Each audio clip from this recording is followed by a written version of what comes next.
3 participants. And I will also be starting the Zoom meeting. So I'll let you all get started while I set up this live Facebook recording. Okay. Well, welcome to all of you who are attending. This is an open meeting of the Cohasset Harbor Committee and the Cohasset Harbor Infrastructure Planning Working Group. Welcome to the first meeting, public meeting of the Cohasset Harbor Resilience Initiative. The Cohasset Harbor Committee has asked George Baumgarten and Lisa Hewitt to lead what we hope to be a multi-year effort to identify the vulnerabilities in Cohasset Harbor and the wider community, to develop plans and address them and find the funding to implement these plans.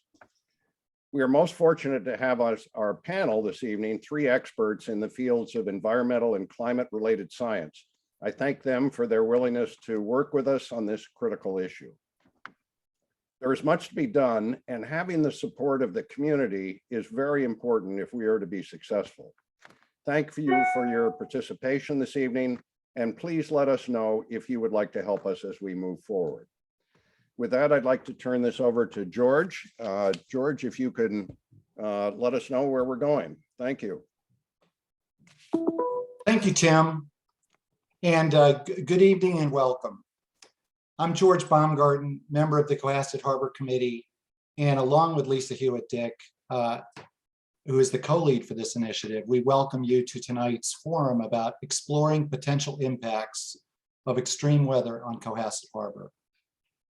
Tonight is the first forum for this initiative. In addition to tonight, we are planning 2 additional forums in the next 6 to 12 weeks. The second is going to be around municipal vulnerability planning related to Cohasset Harbor. And the third will feature our state legislators speaking about funding, a view from Beacon Hill. Our primary objective for this series of forums is to explore climate resilience related to Cohasset Harbor. And I wanted to take just a moment to really focus in on what do we mean by climate resilience. So if you look on the screen, it's I want everyone to think about the ability for Cohasset, even your street, your home, to rebound from a shock such as a natural disaster. So building resilience requires not only recognizing potential hazards like extreme weather events, but also understanding the underlying vulnerabilities that may affect recovery from them.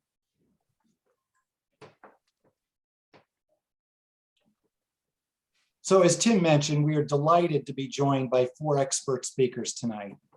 They are our very own Lauren Lind. Lauren is the planning director for the town of Cohasset. She'll be followed by Mark Borelli.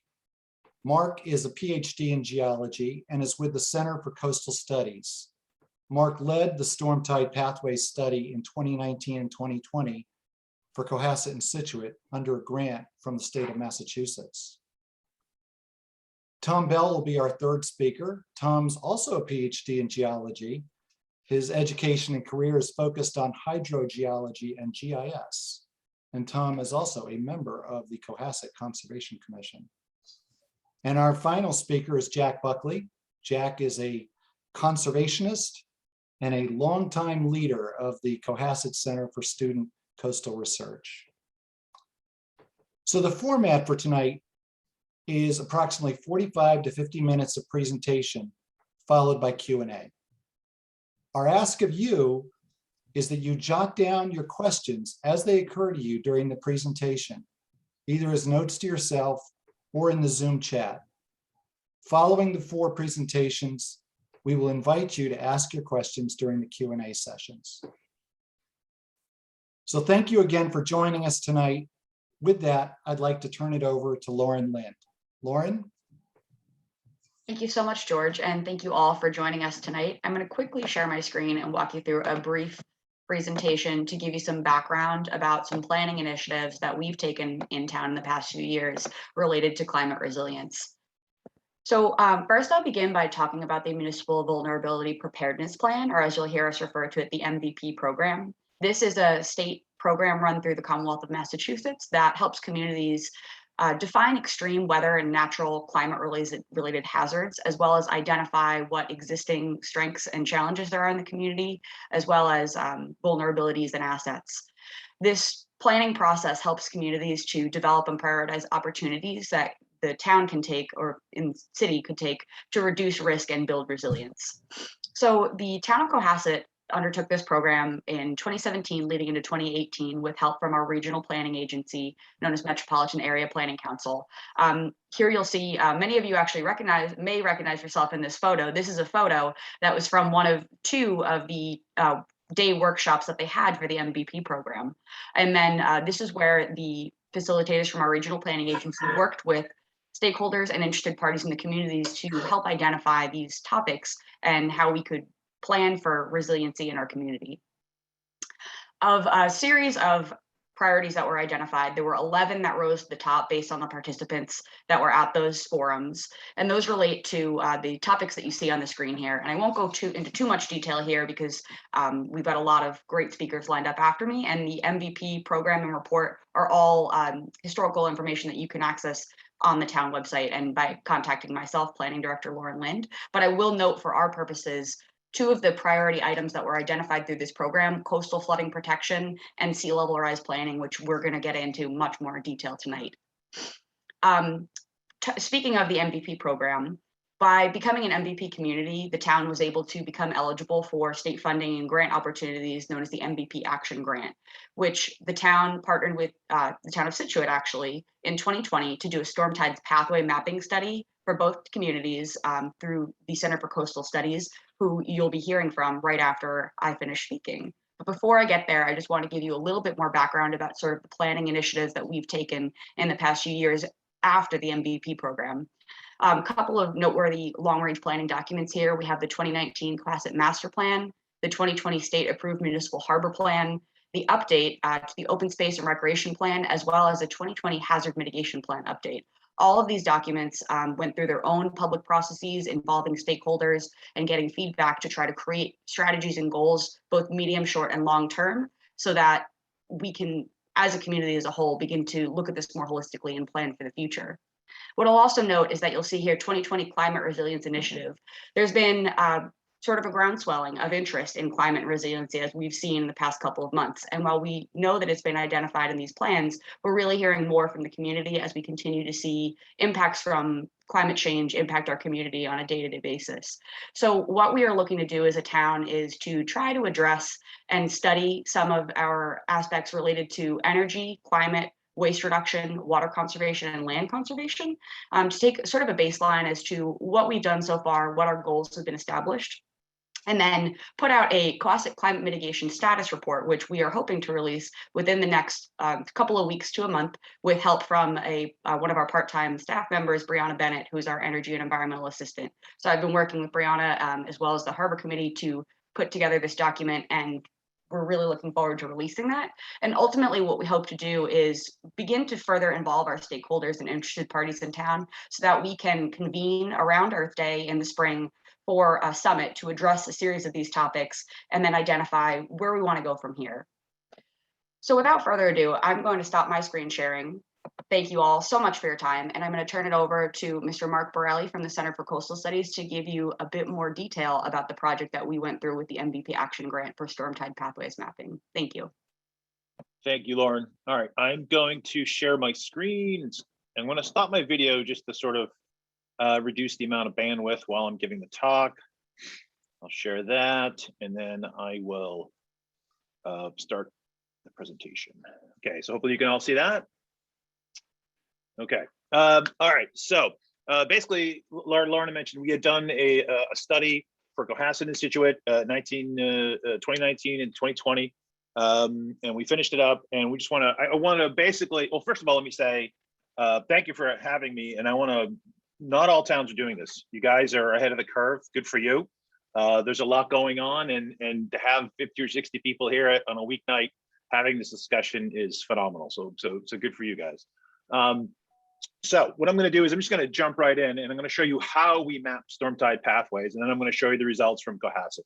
So basically, when we first started this in 2015, 2016, We started in Provincetown. I'm the director of the seafloor mapping program there in Provincetown. So we have this really wonderful data visualization software.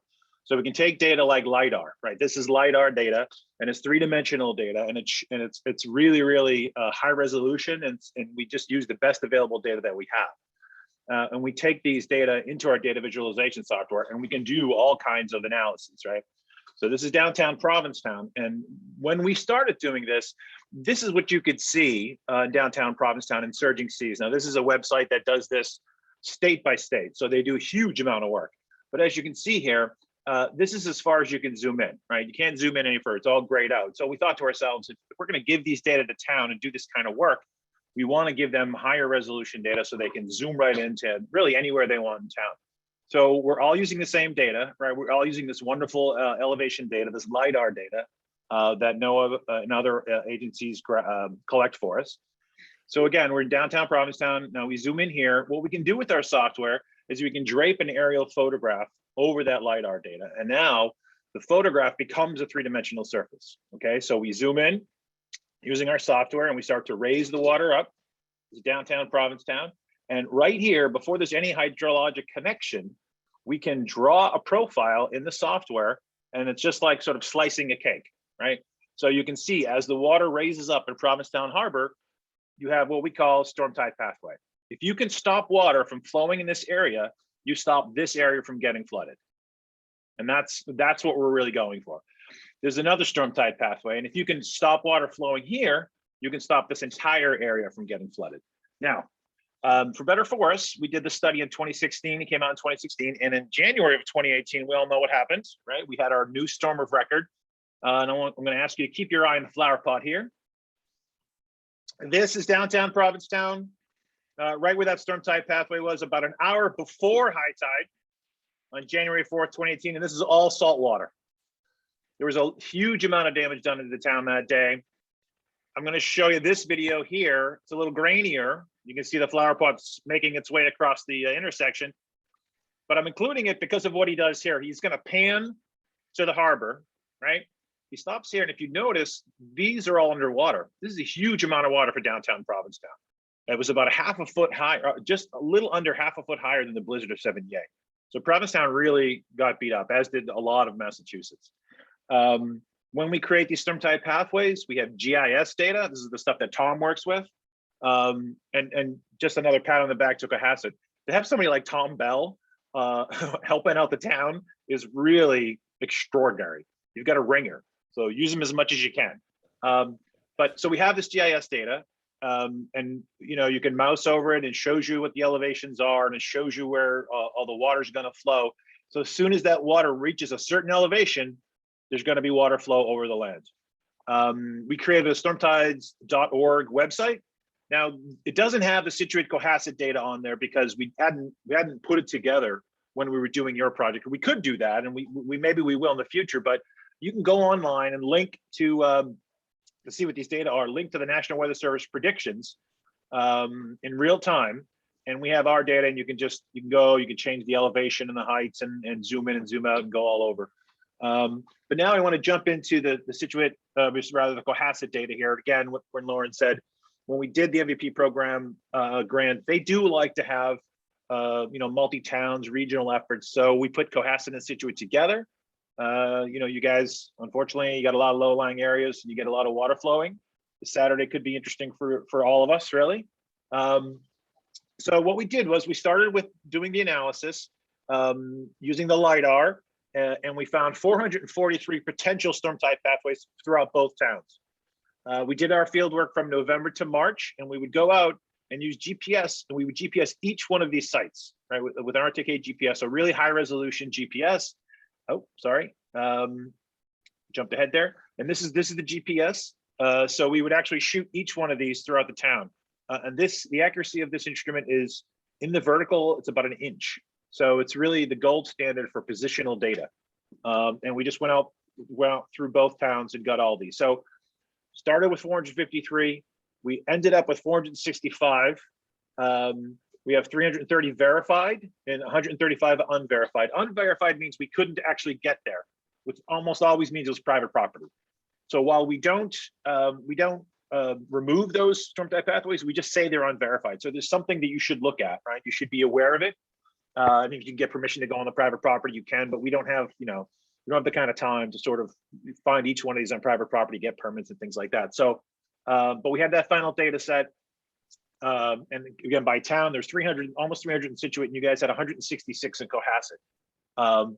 And we start at the highest high tide of the year, right? That's when we start doing our mapping. And then we go all the way up to the storm of record. And then we added like 3 or 4 feet. So it's good, it's useful for planning for storms. Towns like Provincetown and Truro, where we've done this mapping, they literally use it when there are storms coming.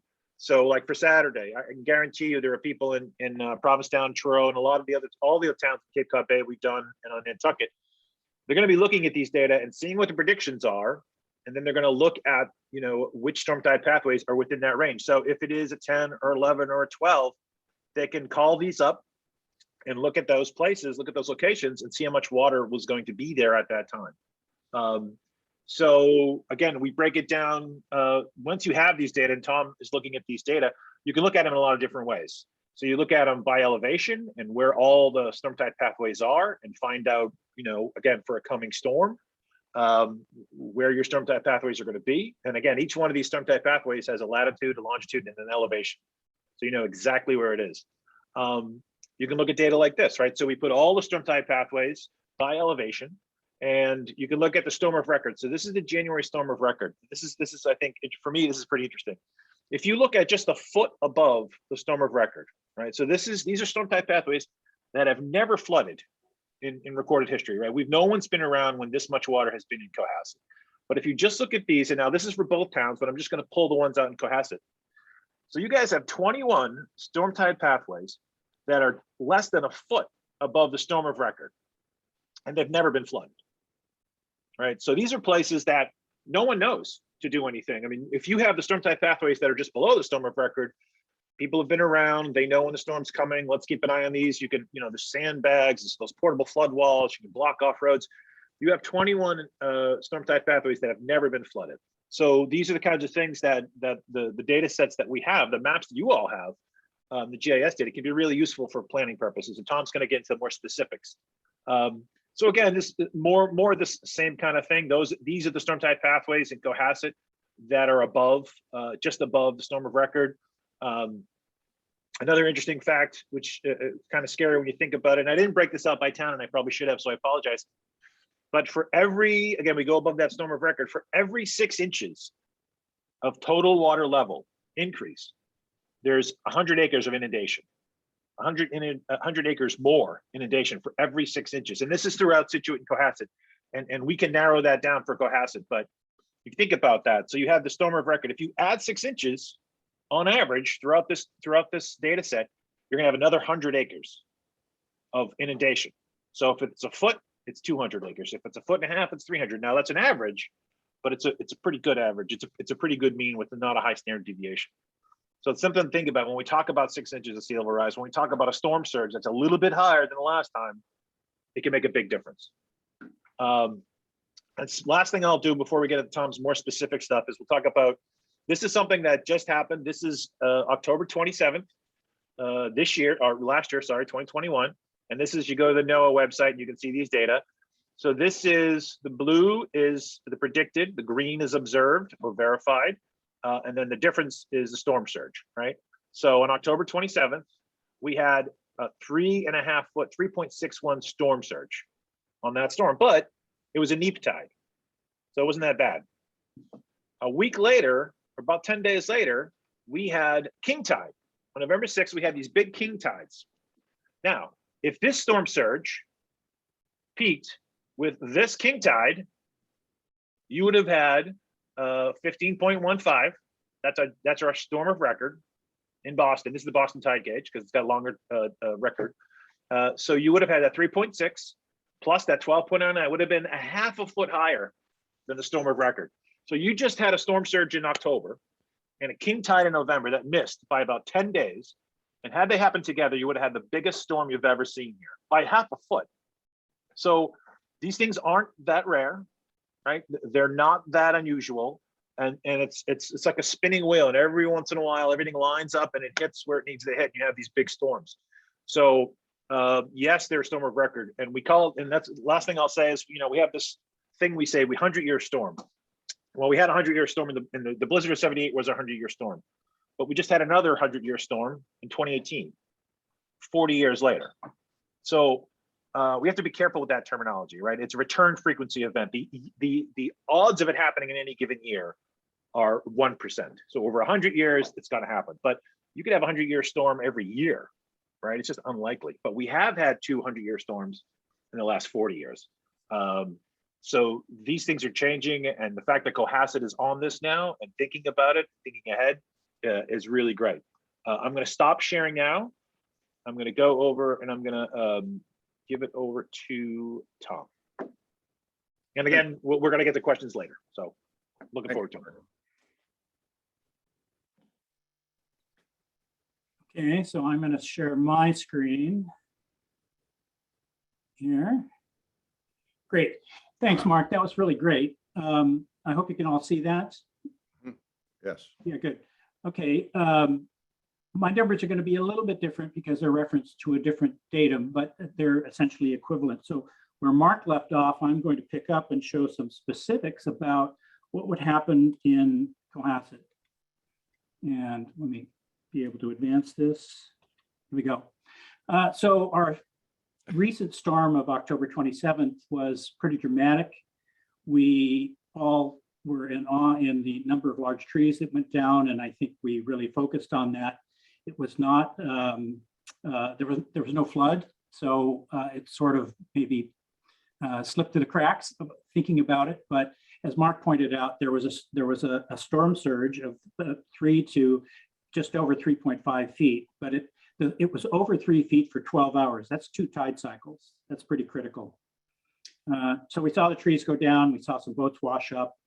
And as Mark points out, if this had happened on November 6th, when we had a king tide, it would have been a completely different story. We would have been overtopping the roads in the harbor, and we would have had a situation like this. Let me explain how to read this map very briefly. There are some contours here. There's a 1-foot contour, a 3-foot contour, 5, 10, and above. It's also color-coded here so that you can immediately sort of grasp that these magenta areas, the dark blue area is obviously the deepest, but on land, the dark magenta is generally over 5 feet. And so anything between the green and the blue line, and it's in magenta, you're looking at 5 to 10 feet of inundation. The central part of Cohasset is the most vulnerable part of town. Flooding would have taken place, of course, in Little Harbor and at Straits Pond, but I'm going to focus here because this is the most, as I say, the most vulnerable part of town. We have the most infrastructure here. We arguably have more valuable real estate, and at least in the sense of numbers. So what I'm going to walk you through is what would happen on that October 27th if it happened on November 6th. And let me point out a couple of things. Mark had identified lots of spots in town that are sort of like a staircase. If you breach one, and then you breach the second one, and you breach the third one, you get different degrees of flooding. And with this, it's a little bit harder to know exactly where those are from the way I've done it, but the effect is the same. So I want to point out some of our obvious vulnerabilities. Border and margin act like a dam. This is all below the high tide level, by the way. A lot of parts of town are below the high tide level. We have a dike here in our road system, but at 11 feet of storm tide, that would be breached here, here, here, and here. And then this is the Gulf River here. You end up with a very wide and in fact fairly deep area where there can be a great deal of flow. This is a serious issue right here. This is also a serious issue. So look, the salt water may or may not penetrate all the way to the music circus, but the elevation is such that given enough time, it could. So I want you to really focus on what's happening here, here, here, and here for the next slide. Oh, what happened there? Don't tell me. Hang on.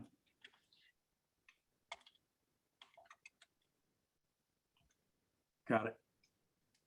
So we're going to zoom in here a little bit on this so you can see that the wastewater treatment plant is here. Our public safety building is here. We have a significant municipal water well here. And all of these obviously are threatened by a flood of salt water. This is a little close up. You can see that we're talking about, remember, black to white is 1 to 3 feet. So the channel here or the area of flow here at Veterans Memorial Park would be somewhere between 1 and 3 feet deep. Back over here, you're looking at 5 feet. That's not good at all. I also want you to look at the roadways here. This is Elm Street, which would, and this is Margin. These would become impassable under these circumstances. Here's your public safety building. Getting our EMTs, our fire trucks, our police cars out to the east, the northeast part of town would be very difficult. Getting it to the south part of town would also be difficult. You can see that there's a barrier here. You can get around it here, but when you come down South Main, you've got 5 feet of water almost in some of these places. So these are obviously, these are vulnerabilities. Again, here, and here are, and just off the screen at Parker Street are your main area of flow. Just quickly, I want to mention that those aren't the only areas. We adjoin Situate, and there could be a situation in Situate where Egypt Beach is breached through waves or something, and the flood could come literally down the valley from the Scotchwood Pond, and we'd have an even bigger problem. So let me be careful about what button I'm pushing this time. So as bad as nor'easters are, hurricanes are far more dangerous. Fortunately, they're far less frequent. Hurricane Sandy, a Category 3 hurricane, devastated mid-Atlantic and the New England coast. And the question is, what would happen if it hit Cohasset instead of New York? Well, this is the tide station in Manhattan. And you can see that the storm surge was bigger than the predicted tide. So we would have been talking about something in the order of 16 feet here. It's 5 feet higher than what we were just looking at. So anything, if you saw your house there and you thought, oh man, it's under 5 feet of water. In this scenario, your house is 10 feet underwater. So I started to do a Category 3 storm and thought, I can't even recognize the coast when I flood it. And it would be very hard for all of us to kind of, where are you? This looks like a different town, and it would be. Massachusetts has been impacted by 10 Category 1 hurricanes since in the last 178 years. And so I took a Category 1 storm, took the highest surge that is within that category as 5 feet, added a king tide, and took it to 13 feet and asked the question, well, what would this look like?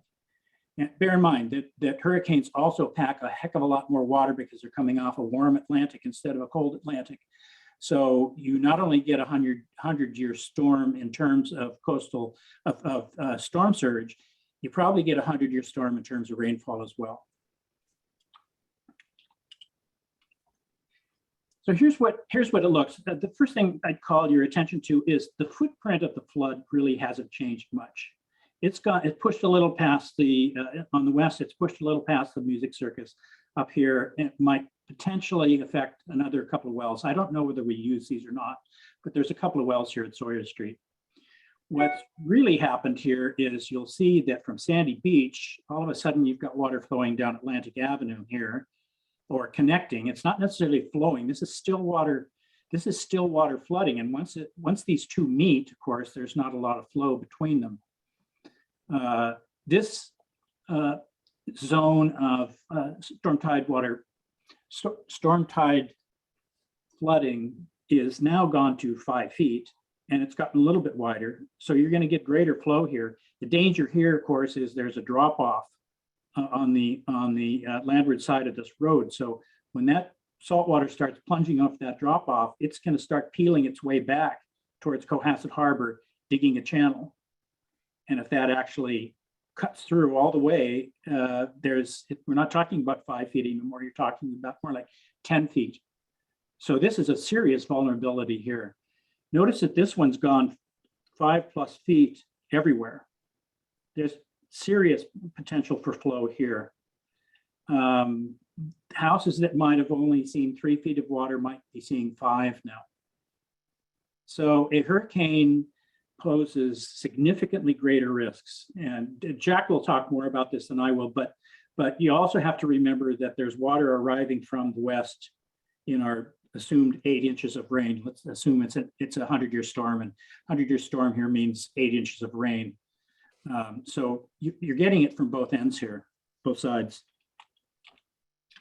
So let's kind of tally this up in a this is really crude, but it gives you some notion of what sort of damage we're talking about and what's really at risk. I've alluded to the commercial buildings and the residences and the treatment plant and the well, and the post office would be flooded, churches. The sewer lines, their manholes would pop off perhaps, and then they would become flooded. That's a serious issue for the sewer department.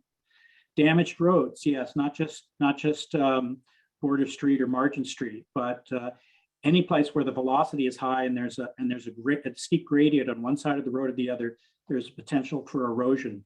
And when you erode these roads, and they work as some of these barriers that Mark was alluding to for triggering secondary flooding, these can be the cause of it. We have some damage amplifiers. Flood from the storm runoff, of course, down trees, power lines, blocked evacuation routes. Another thing that comes up is we have, when the storm's over, we're still flooded. And how do you get all that water back into the harbor? And we're talking about a lot of water here. We would have to, for the most part, pump. We can't just open the little culvert that goes between James Brook and the harbor. I mean, it's like, it's just not sufficient to drain the area that's flooded very quickly. So we would literally have to be pumping water over the top of Border Street and perhaps in that gap where Black Horse Lane is.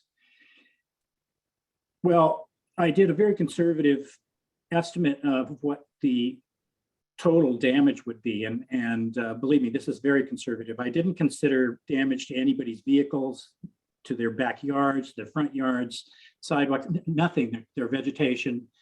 This is only considering what would happen to a building, a business or a residence. And I've dropped it into these categories that correspond to my contour lines, and anything under 1 foot, it's what would be considered nuisance flooding. But if you've got a basement that's going to be capturing water, you're going to lose and your mechanicals are in your basement, you're going to lose your heating system and perhaps your electrical system. So I conservatively estimated what it would cost to replace it in 52 homes. Basement flooding, first floor flooding, obviously more expensive. Catastrophic flooding, about half, I figured about half the value, the assessed value of the house, not its real world value, but its assessed value. Notice the difference between 11 feet and 13 feet. All of a sudden, the damage here to our building is doubles. And even if I don't have the numbers right, I do have the proportions right, I think.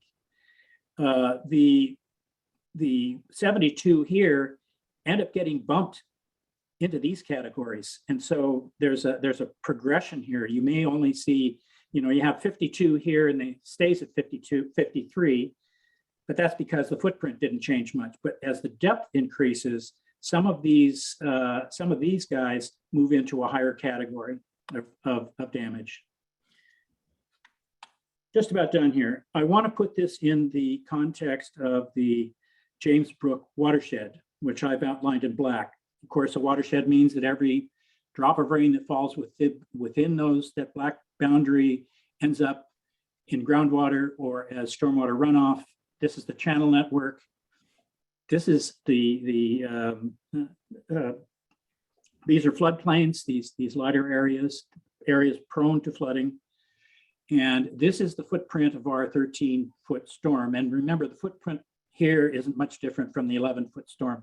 So you've got water coming in this direction and from the sides, and you've got salt water coming in this direction. They're going to meet someplace. And many of these pale blue areas aren't going to be flooded by salt water. They're going to get it by fresh water. Jack's going to take over from here. I just wanted to amplify one more time. We got a nor'easter coming. Here's what NOAA had to say this afternoon. This is the predicted tide for Whitehead. Just one more aside. Tides are referenced to mean low water. That means they're about 5.3 feet below all the reference datum that I've been using here. So if you subtract 5.3 feet from this, and then you add whatever surge you've got, that's what we will see on Saturday. With that, thank you very much. Thank you, Tom.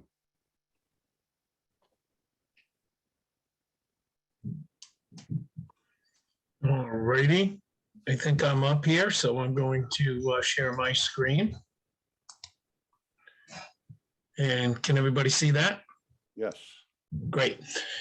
So thanks, Tom. Thanks, Mark. I think I'll probably touch on some of the things that you guys were saying, but I think that this will be a good way to complement the data and the visuals, because I have a lot more pictures to show. So I think it'll bring a little bit of life into the data discussion. So I'm going to talk, as Tom said, about the watershed connection. And this is a story map that I'll be able to share with you, but I'm going to start. Let me just move my Zoom screen out of the way there. On this map right here, I have some of the same data that Tom and Mark were talking about. There's the storm tide pathways that are verified, unverified, and pictures that my colleague Susan Bryant and I, along with student Jacob Van Riel, started shooting in November at the King Tide, and then again on January 2nd. So I'll just go to this screen here. I want to show you 4 pictures that illustrate some of the points that were being made in the previous discussions. So this first picture right here, actually I'm going to close that and just show you that there are storm tide pathways, as I said, that are adjacent to all of the images that I'm going to show. So back to the first image. This is taken from the Fisherman's Dock, looking down Bailey's Creek and at the Sailing Club. And you can see just how high the water's edge there is. And if we zoom into the Sailing Club, you can see that the frontage of the Sailing Club, the approach down to their gangway and dock, is completely inundated, and it's literally a couple of inches in height before it's into the Sailing Club. And in the distance, you can see Parker Ave, you can see the Mariners Park landing, and the water is right up to the edge at that point. So then we'll cruise back over to Town Landing at the Captain James Smith Memorial Town Landing. Take a look at a photo there, and you can see complete inundation again, as it has been referenced many times in Tom's map and Mark's talk about the storm tide pathways. And you begin to get a feel for the reality of the previous 2 presentations. So if we continue around the harbor, we'll go over to Margin Street. Tom spent some time talking about what that looks like. So we'll look at Margin Street and Stockbridge storm tide pathway. And again, the point's been made several times that these are flood tides without any precipitation, mild storm surge with this particular one, but no weather event in particular. And so when you look at the structural vulnerability, it's pretty darn clear that the capacity of the harbor to hold the water within the bounds, confines of the harbors is severely compromised. And Tom was talking about the inability of safety vehicles to make its way through. You can obviously see what that looks like. So we'll go one more picture. We'll go over to the Yacht Club. Again, storm tide pathways all around here. And we'll look at what Howard Gleason Road looks like in the Yacht Club. And again, you can see at the harbor's edge, complete inundation. And it doesn't take much of an imagination to realize that Basing's Beach is almost breached as well. So as Tom had said, I'd talk a little bit more about the looking upstream and talking about the James Brook watershed. So we have that same layer here showing that reach. And I'm going to, as I said, just walk you through some considerations about thinking about harbor vulnerability and its connection to the watershed. And Tom had mentioned what a watershed is. So we have a little diagram illustrating the concept of the edges defining the water flow into tributaries and streams, and they're making their way to the harbor. One of the things that I wanted to point out about the James Brook watershed is that it's only 15% of the actual territorial community, but it has 33% of the residential parcels are in the watershed. So here's another view of the homes in the James Brook watershed. And as it's been pointed out, the the storm surge is pushing in from the ocean, but we have the high point of Wheelwright Park and Forest Ave forming the northern edge, Situate Hill forming the southern high point, Avalon and the commercial development there at the medical center, Deer Hill, Bear Hill, Cohasset High School on the southern edge, and it's all feeding water into Sanctuary Pond, down James Brook, underneath the town of Cohasset. Part of it comes back out and another part of it meanders around into the well field and then back through Jacobs Meadow into the cove. And so for those of you who don't know exactly what this little particular body looks like, I put together a few pictures. So here we are at the headwaters of Sanctuary Pond, right behind Rosano Davis, Rocky Lane, the Rose Hill cul-de-sac. And so here's the headwaters. And then looking downstream, it's a beautiful, picturesque little stream, but we need to imagine what this might look like when we're talking about some of the precipitation that might come with a hurricane or with a northeaster as well. And so this is a picture of where the stream approaches the village right at Smith Place, right near Fresh Feast and the Social Arts Center, if you can picture that. So if you know where Smith Place is, and there's the little James Brook shops nearby. Anyways, it goes underneath the town and it resurfaces at the wastewater treatment plant. And you can't quite see the brook here. You can make out a little bit, but it runs alongside the wastewater treatment plant. Tom had talked about the vulnerability. It passes the wastewater treatment plant, meanders through the beautiful Jacobs Meadow, and it comes out near the Legion at the head of the cove.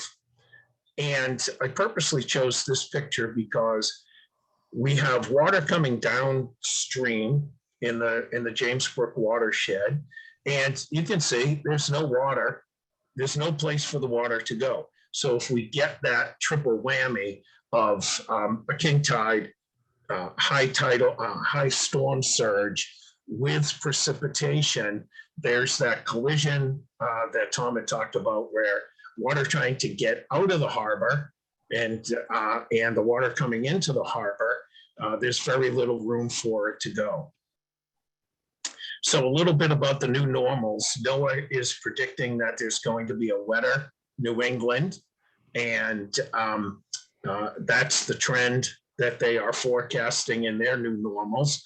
And we might ask the question, is Cohasset going to be wetter? So I looked at the data that's available from the DEP website, the Cohasset Water Department. And if we graph the last 85 years from 36 to 1936 to 2021, it looks fairly steady to me anyways. It's at its peaks and its dry years and wet years. But if you look a little bit deeper at that data, there have been 11 years in which these high points are 60 inches. So taking 60 inches as the threshold, 6 of those 11 years in which we've had rainfall exceeding 60 inches have occurred in the past 25 years. And whether or not this portends to be a trend in increased precipitation for the town of Cohasset, we certainly would be better off. It's the same data in the column graph. We'd be much better off in our harbor resilience planning to plan for a wetter Cohasset as well. And this is a picture of flooding in March of 2018, just at Summer Street. Just on the edge of Summer Street, looking down Black Horse Lane with flooding here. And I want to pause here and just put together a map in which, if you look at the darker colors that jump out along with James Brook. Oh, and the red line, the one thing that I want to point about the watershed, it cuts right through the heart of Cohasset, and that's the Greenbush line. So coming right down, the center of the town is the Greenbush line. But anyways, back to the James Brook watershed and James Brook itself. All of the darker colors are the impervious surfaces. And if we continue to increase impervious surface coverage in the watershed, it's only going to exacerbate stormwater management issues. And although this is Jerusalem Road Causeway, it's still a good visual reminder about what we are going to be looking at. And Mark and Tom obviously did great job in providing the data, but here's a visual that accompanies that data and gives us a good look at what a not so severe storm might look like. So in conclusion, I'll share this story map. You can take a look at. My 10-minute timer is telling me I am done.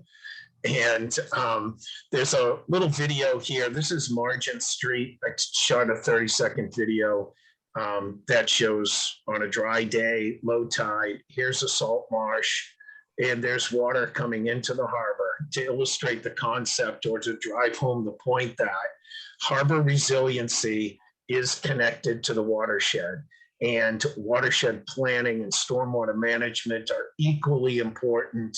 Lauren actually alluded to that in the plans that she spoke about in the beginning. And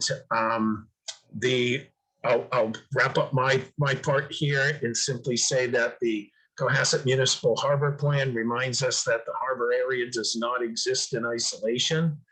And we have spoken much in town about the Elm Street corridor and Elm Street providing the connection. And so I would invite everybody to think about the James Brook corridor as being equally important in the conversation about community resilience with respect to harbor resilience and preparing for the worst case scenario. So as I said, I will copy this and I will stick it in the chat, and people can look at the story map that I made, and it has some more info from the Municipal Harbor Plan and a couple of maps to play around with. So you can take a look at the pictures yourself as well. And I hope you enjoyed that. Thank you very much. And I'll turn it back over to George. Thanks, Jack. Jack, thank you so much. And Mark and Tom, those are terrific presentations. And a great job on keeping time for us to have some Q&A. So now is the time. Maybe actually I'd like to turn it to Lauren, and maybe you can just go through the guidelines on how we're going to conduct Q&A. Lauren? Absolutely, thank you. So we're going to use the Q&A function that you can find at the bottom of your screen to manage the Q&A. What we'll ask is you can either leave written comments in there, you can just put your name and address in and indicate that you'd like to speak, or you can raise your hand if you'd like to use the raise hand function. And I'll just take them in the order that I see them coming in. And then if you could, just state your name and address for the record when you're speaking. This is a recorded meeting and it is actually an open Harbor Committee meeting, Harbor and Chip Working Group. So we just like to have a good public record of who has been interacting with us. So thank you. And I'm going to get started going through our Q&A. First, we have Corey Evans with a comment that just says, we have a young resident who is passionate about weather and does his own weather forecasting on his Twitter. The account is @Callan, CALLAN weather. Thank you for sharing that information. And Callan, if you're listening, I recommend that you reach out to Jack Buckley because I'm sure he's got some great ideas to loop you into his work over at the Center for Students Coastal Studies. So thank you. Next, we have a comment from Jeff Dons. Great work on conducting the analysis of the vulnerabilities using progressive tools such as LiDAR and GIS. That's the first step of understanding the problem. Where are we starting the process of developing steps to mitigation? Perhaps you're familiar with the Climate Resilience Toolkit from NOAA that helps outline the steps to resiliency. Might be useful in planning phases and developing mitigation steps, and he gives a link. He says he does a lot of work with NOAA folks behind this and would be happy to help connect some dots. Jeff, he also states later on, it may also become familiar with the work of First Street Foundation. They're developing flood inundation to the parcel level. So Jeff, I just want to say thank you. You may or may not have heard in the beginning that we're, as a community in a town, looking to do a deeper dive about our climate resilience in a more broad spectrum. So I'd be happy to follow up on these two recommendations for that. One more comment in the Q&A, and then I'm going to get over to the raised hands and start promoting some folks to chat. This comment is from the Dick family. Most homeowners know our home's land elevation above mean sea level. Could Tom translate his 11-foot and 13-foot storm surge references into elevation above MSL? I'll turn that to Tom if he has any thoughts on that question. Yeah. Ooh, that didn't sound good. Yeah, let me explain that if I can easily. All elevations are related to a so-called datum. We in some cases it's an arbitrary datum like local mean low water, and but in general in the United States we have national datum, which is now national North American vertical datum of 1988. And this is a model of the Earth that we relate all elevations to. So when I was speaking, all of the, I converted all of my tidal and storms and all of my elevations basically to that North American vertical datum of 1988. It can get confusing because when you read the tide tables, they are related to mean lowest low water. I always mess that up, but MLLW. And so you have to make a conversion. Here in Cohasset, the conversion, mean low water is 5.39 feet below zero North American vertical datum of 1988. So when you see a 12.39 foot tide, you subtract 5.39 feet to get that elevation. And that's what the NAVD elevation is, what we use in all of our terrestrial measurements. So topography, the elevation of your house, for example, you were asking about that. That would be reference to NAVD 88. The datum issue can be quite confusing for newcomers, and I would recommend that you look at the datum page from NOAA, because they have a very good explanation of all the various data that are used and what they're used for. But your house is probably, it's going to be related to NAVD. It's not related to sea level. Although sea level is only about, I believe it's only about half a foot difference here in Cohasset, but the difference can be greater depending on where you are. Sorry for the long-winded thing, but it's a complex subject. Thank you very much, Tom. I'm going to head over to, I'm going to bring up John Leffel into our panelist. He has his hand raised. And while John joins us, I'll just again repeat for anyone who wishes to speak, we have the ability to bring you up to panel to use your microphone and camera. So please just either let me know via the Q&A or just raise a hand. Thank you. Hi, John. Me? Oh, That's thanks. you. Yes, thank you. Hey, everybody. Thank you very much. And special thanks to you, Lauren and Tim, for putting this together. And Mark and Tom and Jack, fantastic stuff. It's fantastic. I think everyone should see all this data. I guess the question I have really is about the waste treatment facility in our town. It seems that that is particularly much in the center, particularly vulnerable. And personally, I'm asking that question because I've lived in a town where they did have a 100-year flood, and water, potable water, was a real problem for us. Is the solution we're driving to somehow secure wastewater treatment in the event of this 100-year event? Is that where we're going? I would think it would be a priority.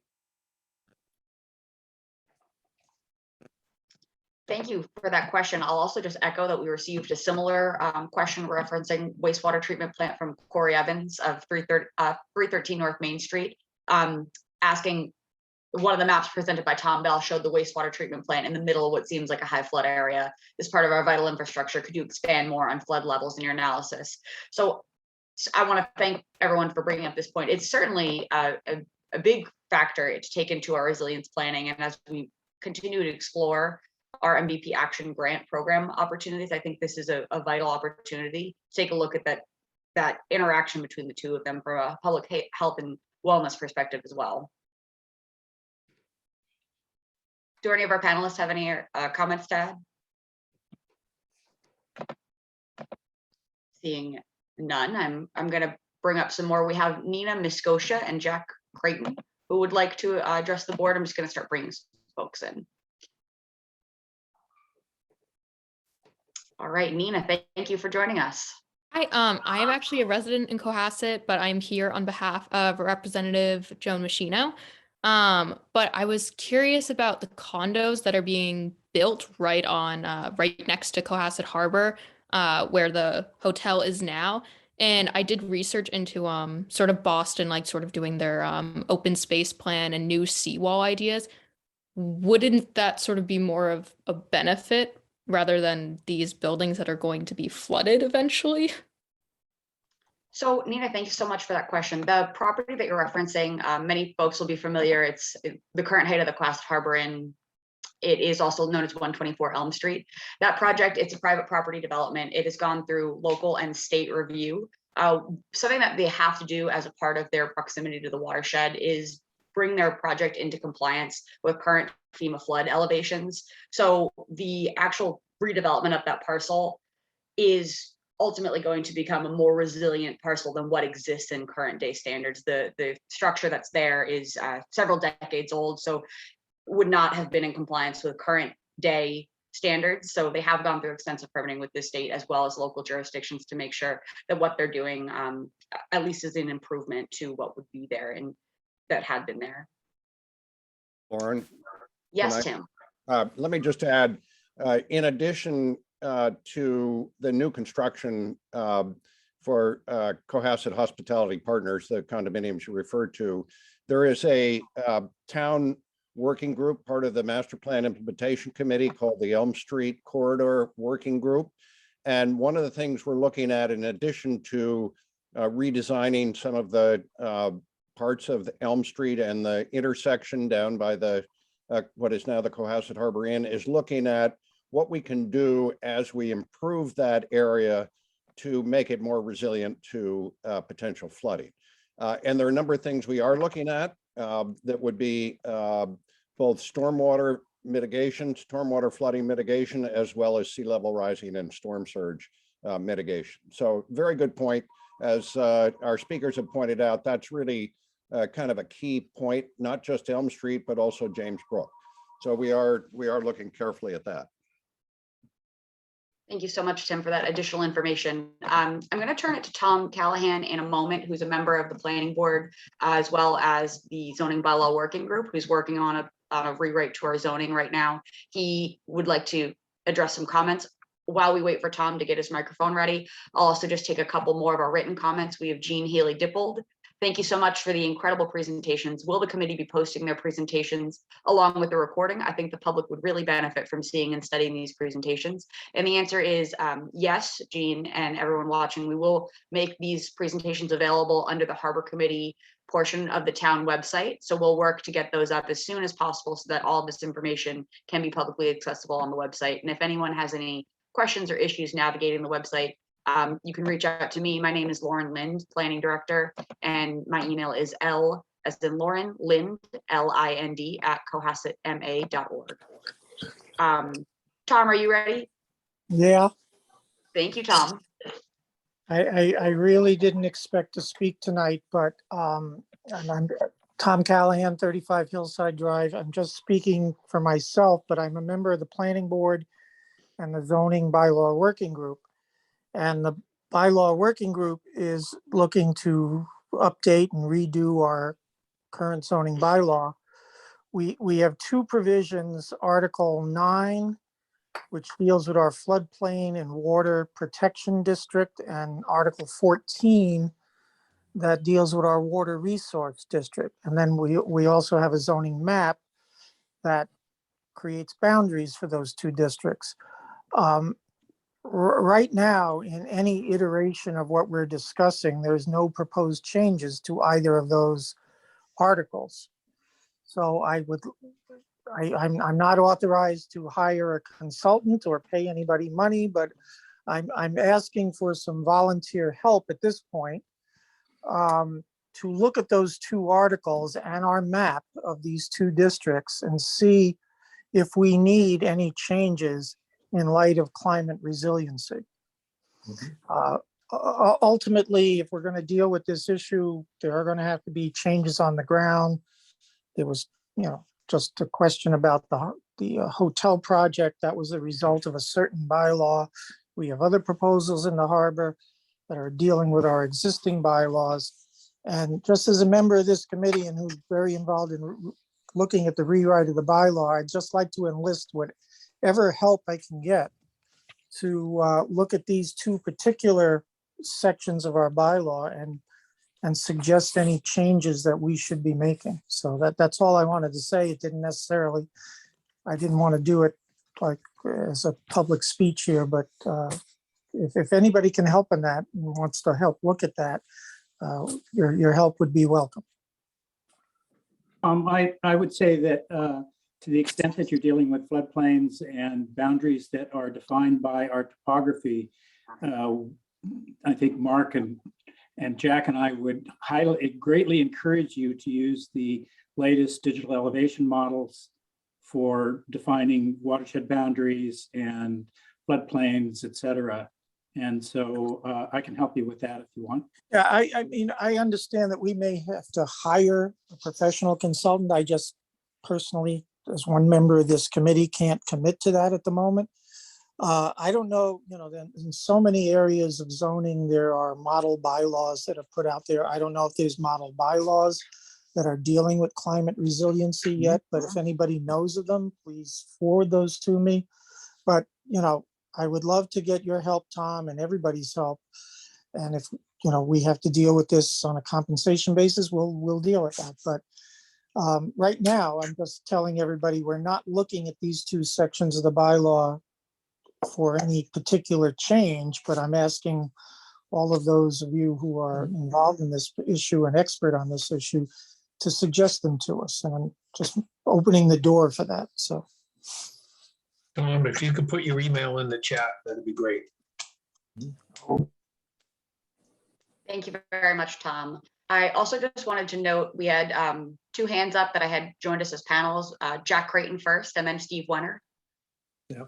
Yeah, hi. First of all, again, I really have to echo that what Jack, Mark, and Tom have done is just superb, and thanks for Tim and Lauren and Lisa for making sure this happens. This is a problem that's not going away at all.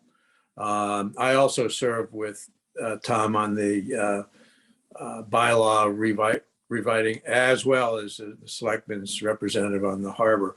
So we really have to work together on this because we are a coastal community. In my years on Concom and stormwater, it was very, very, very clear that we really, Cohasset has a very fragile environment. We don't have a lot of resiliency. There's no place for the water to go. And one of the big issues that this really pointed out is you're getting it from both sides. The hillsides behind us, Bear Hill, and we should understand that's compacted glacial till. So there's very little water being absorbed. So that's coming down the same time the water's coming in. So, you know, one of the things I know Tim has really championed this is using the breakwater at Bassings Beach and rebuilding that, and perhaps that can form some kind of barrier. And I know there's always been barriers in, you know, in Europe and around here, down in New Bedford, to stop that storm surge. And it appears that we need to consider that. But again, I think it's very healthy that this community has come together and we have such good analysis, and we're kind of ahead of things. So congratulations to all of you, and thank you. Thank you very much for that commentary, Jack. Mr. Steve Wenner, did you have a comment? Yes, I'm Steve Wenner, I'm a resident of Cohasset. I'm speaking for myself, but also as a climate activist, a member of several climate organizations.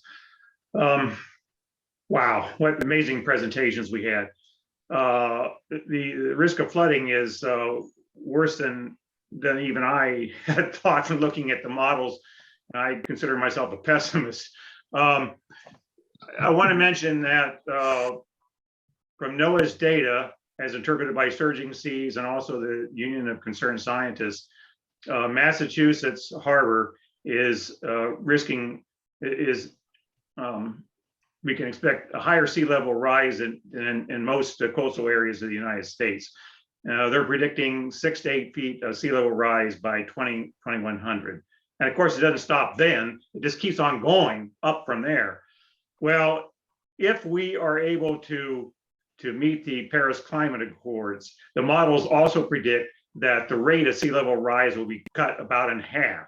So we can stretch out our time without this increased risk of flooding if we all work together as a world community and reduce our greenhouse gas emissions. So I hope that Cohasset will do its bit for the general welfare and work to implement the Global Warming Solutions Act, the new roadmap bill, and encourage our legislatures to implement policies which will reduce greenhouse gas emissions. Thank you. Thank you so much for that commentary. I will next, John Leffel, did you have a question? I see you have your hand raised. Yeah, thanks again, folks. This is really informative, and I thank everybody for their involvement and their time. I guess as the first person listening to this, I'm wondering what's on the to-do list. We have very clearly identified the risks, the probabilities, and it's wonderful work that people have done. What can we do? Near term, short term, long term? I mean, what's the action plan? I mean, I don't know if there is an action plan, but I think we've decided pretty clearly there's a problem. Where are we on the solution side? So I'm willing to help. I'm happy to hear that you're willing to help, John, because that's always wonderful. We're always looking for more volunteers. What I can tell you is that I have your phone number, John. We have got a series of recommendations in some of the planning documents that we have already that do give us some short, medium, and long-term priorities and goals that we can get to. But I think what we're realizing here, and as we dig more and chip away at some of these goals, they lead to more concrete answers and evidence that sort of just highlight why we're doing this to begin with. And I do think that ultimately out of this and the larger climate seminar that we're planning in this community, we hope to move towards some sort of, whether it's a climate action plan or something that gets us a more tangible result. Right now, I feel that we're in a continued data collection phase and public engagement, but we recognize that there's something that needs to be done, and we're working with the community to identify what that is, what that means, and what the timeline for that looks like. So John, again, I would love to have your contact information, because I'm sure we would need some more volunteer support as we move forward with these initiatives. So great to hear that you're involved. Only if Tim helps me. So Lauren, I might want to just address one of the issues on the sewer plant. I am aware, and I don't know if anybody from the sewer commission is here, but I am aware that the sewer commission has taken that very seriously about protecting our sewerage plant from, obviously nothing will protect us from catastrophic, but that has not been ignored. And I don't want to speak for them, but I think it's important for the town to know that that has not been ignored. The other thing, it's very clear from this presentation and other things that I've attended, that we have to have some manner of stopping the storm surge. And I think we're also learning that we need to have some way of seeing what's happening with this fresh water coming down from the watershed. This is George. I just like to lay out, we knew we wouldn't have time to both figure out the problems and the solutions in a single day. So as part of the series that we're sponsoring, the next session, we do want to look at what is the state of municipal vulnerability planning, and hear from some of the parties involved that they didn't have the opportunity today, and they're not sitting on their hands. So we do expect to have that opportunity coming up in our next session. And then these are not exclusive. There's other stuff going on in parallel with all this. And then our third session is we're inviting the state's legislators to talk a little bit about funding. There are known funding sources. The town has been successfully seeking grants that are related to climate-related issues, but there's new initiatives, as we're all aware, at the federal level and others, to put money toward climate change.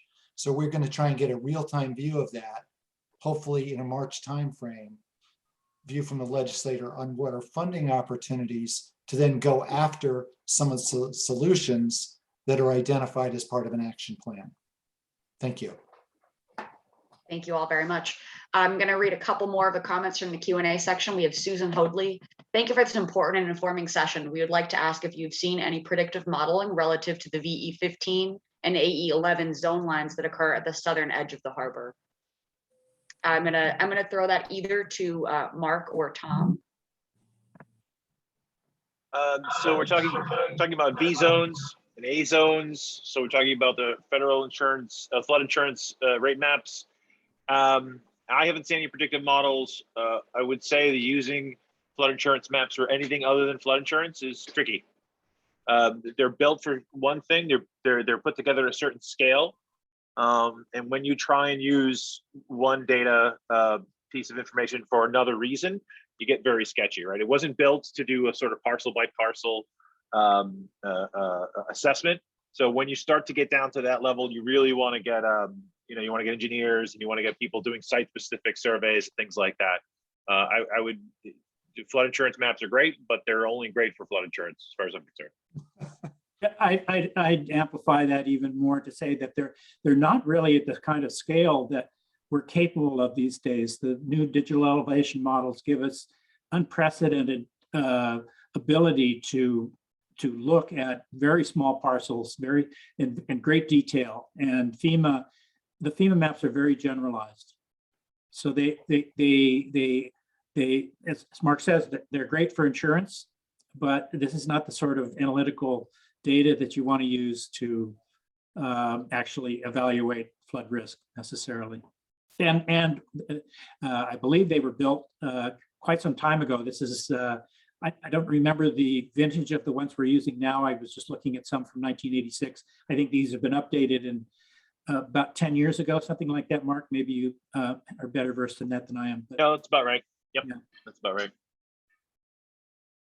Thank you both for that Just information. by the way, that these after Hurricane Sandy, the federal government spent a huge amount of money flying all of our coasts, literally all of our coasts, not just the East Coast, but Gulf Coast, West Coast, the whole works, with this amazing tool called LiDAR. And they even have added an additional one that can see about 30 or 40 feet into the water. And so now we don't just have LiDAR data, we have bathy LiDAR, which is bathymetric LiDAR, to give us the elevations of sea bottom quite a ways out, at least off Cohasset's coast. So we have these amazing data sets now that are just right at our fingers. Just need some computer power and a good internet connection to access them. Yeah, I used to have an advisor who would tell me that looking at a flood insurance map to figure out how likely it is that your house is going to flood is like looking at your car insurance rate to figure out if somebody's going to steal your car tonight. You know, so it doesn't really work out. Well, thank you all for those comments. We have a comment from Susan Bryant. I wish all participants on civic engagement events had seen this before we'd embarked on planning and prioritizing, and recommend that other towns do this before the rest of their MVP process if they're just beginning. Great job coordinating this very informative panel. You have Cassie Malatesta of 153 Sawyer Street saying, well done, a big thank you to everyone involved. And then a question for me from the Dick family: has the Cohasset Emergency Management Agency been engaged on resilience and contingency planning for wastewater treatment plant, public safety, and well fields? I can say briefly to summarize, yes, they have. When the town underwent their hazard mitigation plan update, there was a representative of Cohasset Emergency Management who sat there as part of the group that updated that plan and identified areas of concern. I do think that this information, though, is very important to circulate and keep this conversation going. I don't have any other further detail as to the ongoing discussions between Cohasset Emergency Management and the Sewer Commission, but I'd be happy to circulate this information so that all parties are up to speed on what we've discussed tonight.